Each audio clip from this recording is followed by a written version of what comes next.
Hi, I'm Doug Gillis from Skyway Tool Center in Chico, California.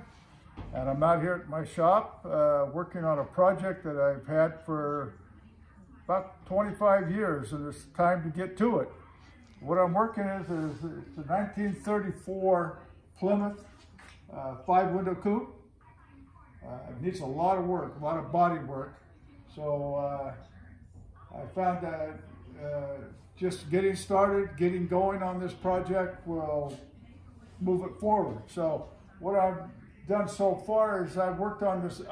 This is the back deck here that goes on the back. We're getting it fine-tuned. We primered it once, filling in the pinholes.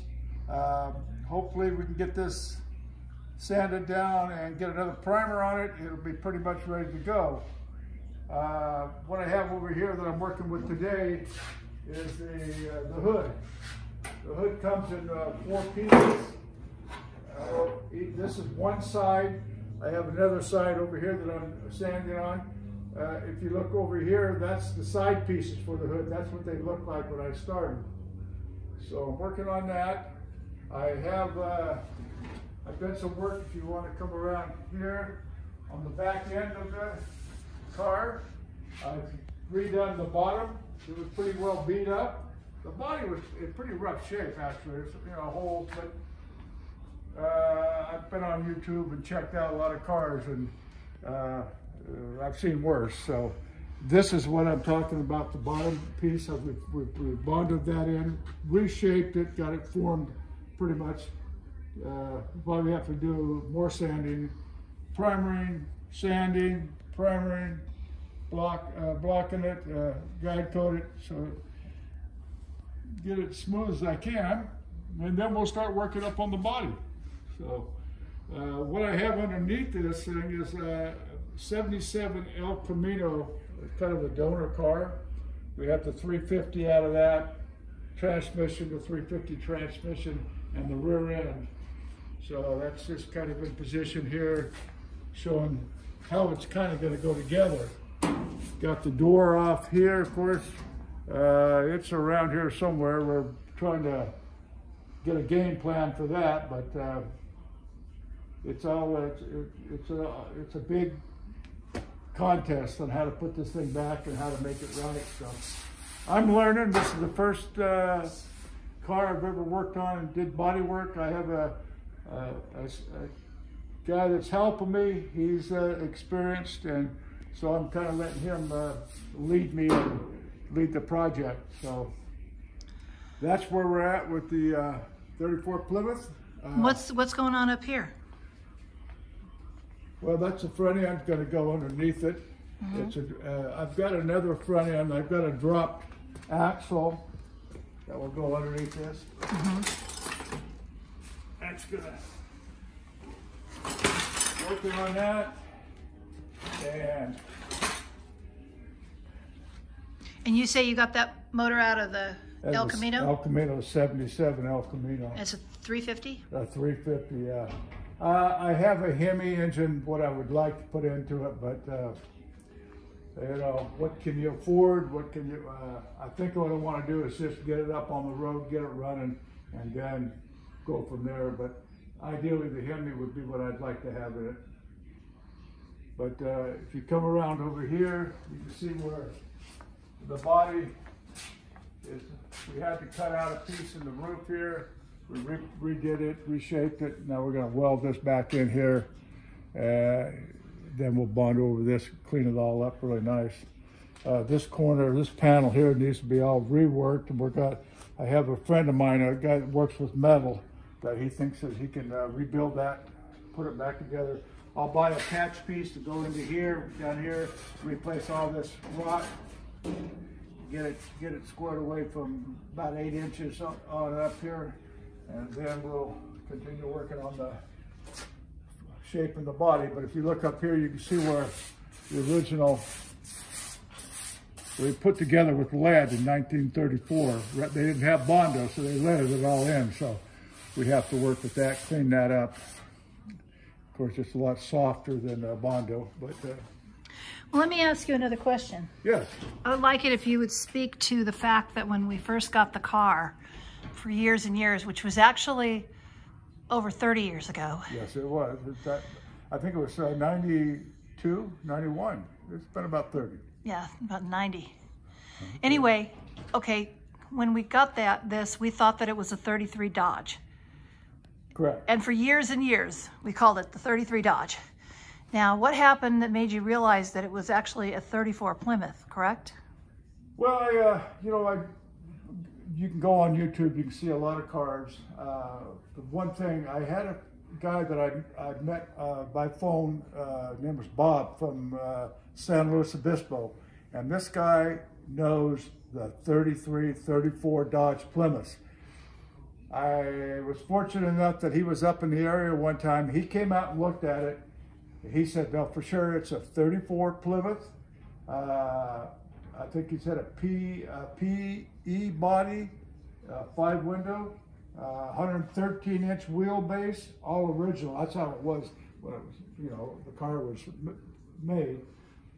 And but he knows cars, and it is a 34 Plymouth, 5-window with the suicide doors. I'm positive that's exactly what it is. Okay.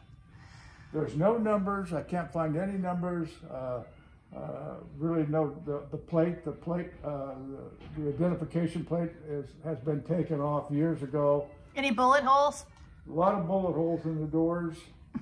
I'm really looking for a passenger door. I have 2 doors. Hopefully, I can make 1 out of the 2, but they're rough. They're really rough.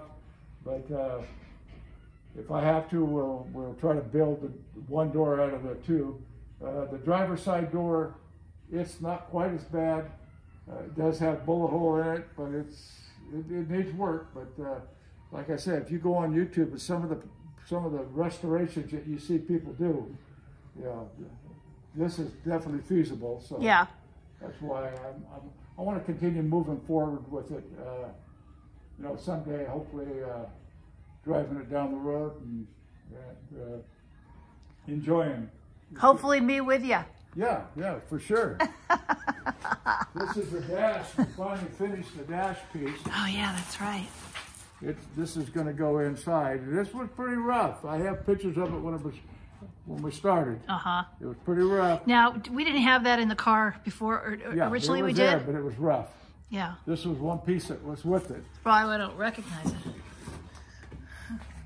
I was fortunate to have that piece and the back deck lid.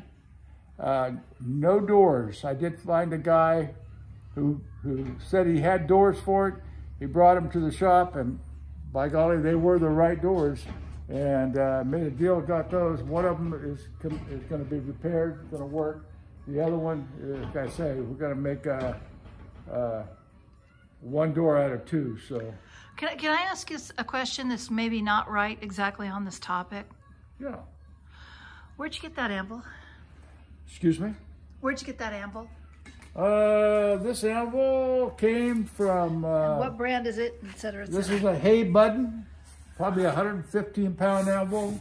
Came from a farmer. I bought this from a farmer about 1995. And I'm glad I kept it. I had 2 nice anvils. Of course, you got 2, you're starting to collect. So that's my problem. I'm looking for anvils. Doug, you got 2 of anything you start collecting. Yeah. Why do you think I keep the other wives out of here, huh? Yeah. There you go. 2. Yeah. So yeah, this is we brought it out the shop. We found that working with this metal is coming in really handy. So it's I had it at the store and never used it that much. So out here we're going to use it. Yeah. I'm putting together, kind of accumulating the auto body stuff. Like I said, this is the first time I've done it, so it's a matter of accumulating the right tools. We kind of got this organized a little bit. That's our abrasive section here, kind of in a mess, but that's where we keep all the sandpaper and stuff. Yeah. All the paint goes on here, of course. This is this is the other side of the lid for that. It's I'm just saying that I just bonded it.